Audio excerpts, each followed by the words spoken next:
Hello and welcome to another edition of Professor Speaks. My name is Alex Hernandez. Alongside me, as always, is Dr. Craig Stern. And we're here to talk to you about how pharmacy claims are usually paid for. In the healthcare world, a lot is being made of how prescriptions are paid for, but even more so is how specialty drugs are paid for by these health plans and employers. And the reason why I point out specialty RX or specialty prescriptions is because they are really expensive. We're talking about $1,500 a dose. Some of these drugs may be Harvoni or Sovaldi, correct me if I'm wrong. No. And one of the things we wanted to talk to Dr. Craig Stern, and maybe he can give us a little bit more insider perspective on, is what methods do plans use to usually approve these payments? Yeah, it's a good question, Alex. Mm-hmm. We're dealing with drugs that are very expensive. So there's one school of thought that says that plans should deny them as a matter of course because even one patient will break the budget. Right. Another school of thought says no, you've got to have rational criteria. So in a general response, and because there are differences for how people handle it, one plan may handle it slightly different than another. But in general, issue number one is the drug FDA approved for the indication that it's prescribed? It seems obvious, and people would think that, well, the doctor has it, but in fact, there's many off-label kind of prescribing, and health plans tend to look at that as being experimental therapy, and that they're afraid of. And we'll talk about that more later. And they don't want to pay for experiments. They don't want to pay for experiments. So the first thing is it FDA approved for the indication? Two, is more and more, and especially with the specialty drugs, there are companion diagnostic tests that you do to identify a genomic test or a test on the genes to identify whether the drug will work or not. And so that's the second thing to try and make sure that the drug is in effect going to work the way you want it to. The third thing is kind of the bricks and mortar of how pharmacists look at prescriptions, whether they're just standard prescriptions or whether they're specialty prescriptions, and that is the dose correct, or is the dose higher than the maximum dose or lower than the minimum dose? Those are key issues, and frequently there are issues with that. Third is they'll look at the day's supply, because the fear on the health plan side is that there's going to be an accumulation of drug, and that the drug is going to be stored by the patient and frequently not used because the dose will change or the frequency will change, or there was a problem in the case of cancer chemotherapy where the blood draw wasn't to the rate where they could give chemotherapy, and as a result of that, it has to sit around. So those are common things. And then you add to this where people are giving wrong numbers, where they look to see that they gave a particular code, a billing code, but they give the wrong billing code. Or they give a code that was termed a long time ago, so they're using a old term code. And so the question is how can you do that? We don't even know if you're giving the right drug because you're giving a code that is now no longer in use. Same thing could be true of the NDC or the National Drug Code, the code that is used to identify the drug. So those are just some common things that are done in trying to determine what goes on. Now, in addition to that, there's also clinical criteria. There are criteria that are national guidelines from each of the national medical associations for arthritis, for MS, for cancer, things like that.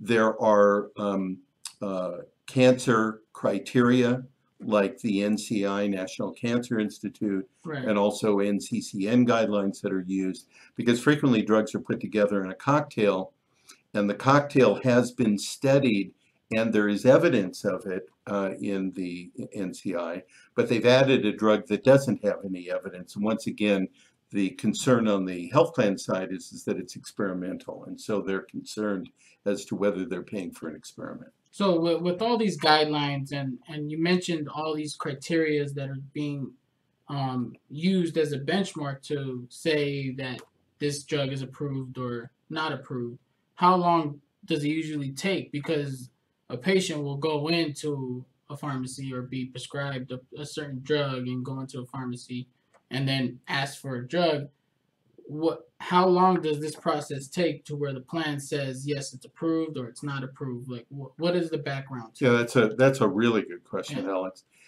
There are legal criteria for that that says that you have to be able to respond depending on where the product is. Is it the first request or is it the second or third request or otherwise? Right. There are different time frames. In general, a plan will try to respond within 24 hours so that the person or the physician has the answer right away. Right. However, if it's on appeal, and it may be a second or third appeal, and we do these kind of things where we're asked to review them before the medical director does, Yeah. as a pre-medical director review or pre-utilization management If there's a review. request for a prior authorization. Right. Right. That Right. may take a little bit longer, and depending on the criteria, it may take up to 5 business days to deal with it. But the overall criteria is to try and respond right away. Right. Give the answer so that the person knows yes or no to what's going on. Frequently, and without taking sides in this process, there are a lot of no's these days on the specialty injectables. And so the no is frequently based on one of the criteria that we've talked about. Right. And as a result of that, those no's put people into appeal kind of situations so that they're trying to figure out what goes on. Fundamentally, people are looking at it and say, well, my doctor prescribed it, therefore it's okay. In reality, approximately half of cancer chemotherapy is off-label, which means half is experimental and half is approved. And so health plans are afraid of that. Other cases They're also where afraid of the cost. and they're definitely afraid of the cost. Yeah. And there are other criteria where they're looking at it and they're saying, well, wait a minute, this is too much. You're giving too many days. We don't know if the patient's going to tolerate it. So they're concerned whether they give a few days and the patient shows they can tolerate it, then they'll give more versus giving it all at one time. Right. So what can physicians do to improve this process or these payments being made? Yeah, physicians clearly have a responsibility, and unfortunately, many times it falls to someone in the office who is not a physician, not a pharmacist, not a nurse, perhaps one of the least paid people in the office. Probably just out of high school. It could be, could be.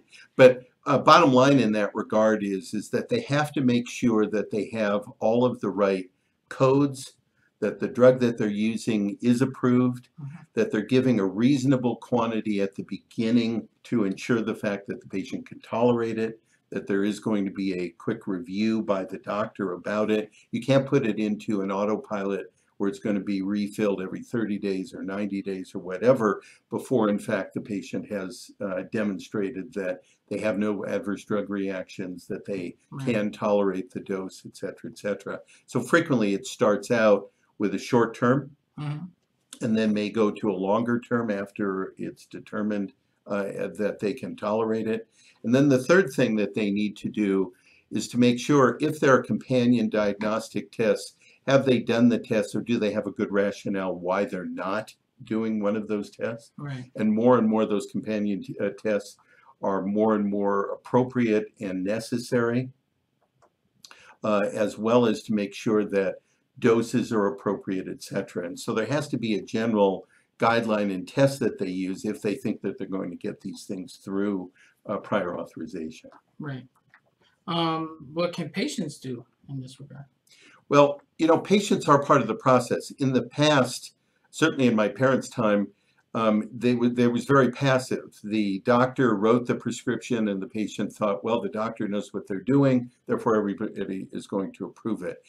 However, as time has gone on, and certainly in modern times, in today's times, a patient is part of the triangle of physician, pharmacy, patient, and then whatever other caregivers that are involved. They need to make sure that they have a clear prescription. They need to ask the question, is this drug FDA approved or am I getting some experimental therapy? If it's experimental therapy, they need to be signing off an experimental form that they know about what the possible benefits are, what the possible risks are, with greater emphasis risk, Uh-huh.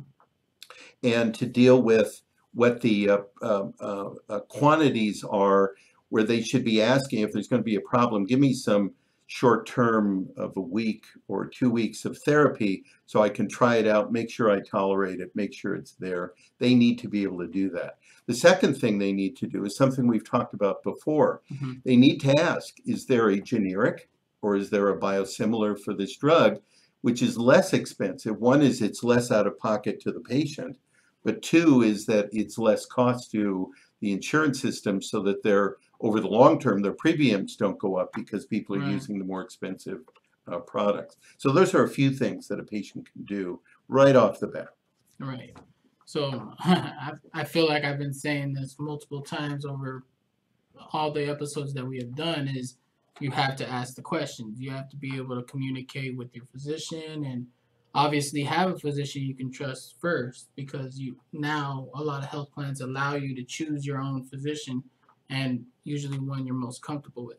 So always ask the questions. And also I want to get into genomic testing because that does sound very interesting. And if you have a question about genomic testing on what it is, you can research it or ask us a question, and we can ask us a question in the comment section or leave us a private message if you feel more comfortable with it, and we'll answer you right away.